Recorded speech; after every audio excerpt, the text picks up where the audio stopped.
La solitude est un sanctuaire sacré, un espace où l'on peut écouter les murmures les plus profonds de notre âme. Mais aujourd'hui, dans notre monde hyperconnecté, cette pratique de l'isolement est devenue rare, presque étrangère. Pourtant, certains des plus grands philosophes Montaigne et Nietzsche ont considéré la solitude comme un outil essentiel pour la découverte de soi et la liberté intérieure. Commençons par Montaigne, ce philosophe humaniste de la Renaissance française, dont les écrits, les fameux essais, sont une exploration de la nature humaine. Montaigne nous enseigne l'importance de savoir être seul. Pour lui, la solitude n'est pas un isolement amer, mais une occasion de se retrouver soi-même, de se connaître et de trouver la paix intérieure.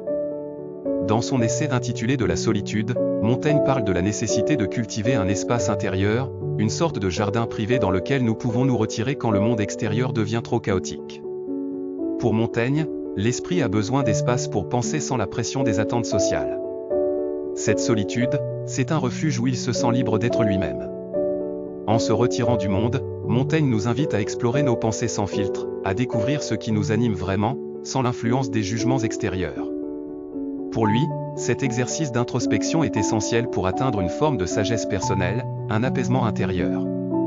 Montaigne ne rejette pas les relations humaines, bien au contraire, mais il sait que sans une connaissance de soi profonde, celles-ci peuvent manquer de sincérité. Si Montaigne valorise la solitude pour la paix intérieure, Nietzsche, lui, la voit comme un moyen de cultiver un esprit indépendant, presque rebelle. Pour Nietzsche, la solitude est bien plus qu'un simple retrait, c'est une force qui forge le caractère et la créativité. Nietzsche croyait que c'est dans l'isolement que l'individu peut se révéler à lui-même, sans craindre le jugement des autres. Cette solitude permet d'explorer des idées nouvelles, parfois provocantes, qui ne trouveraient jamais de place dans un esprit en quête de validation.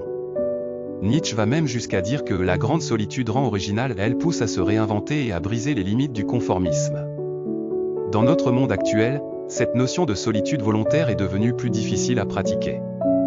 Avec les réseaux sociaux, les notifications incessantes, nous sommes constamment entourés d'une forme de présence. Et pourtant, Montaigne et Nietzsche nous rappellent tous deux l'importance de ce silence intérieur, de cette déconnexion volontaire.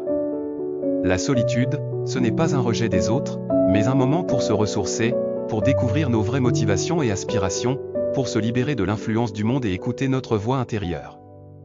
C'est se donner la chance d'être en harmonie avec soi-même. En prenant du recul, en choisissant la solitude, nous pouvons finalement revenir aux autres avec plus de sincérité, de clarté et de profondeur. Alors, que faire pour intégrer un peu de cette solitude dans notre vie ? Peut-être que cela commence par de simples moments de silence, loin de toute distraction ou des balades en nature, des moments de lecture ou d'écriture. Cultiver cet espace sacré dans notre esprit peut être une clé pour mieux nous comprendre, et même, pour mieux aimer la compagnie des autres. Merci d'avoir suivi cette exploration de la solitude avec Montaigne et Nietzsche.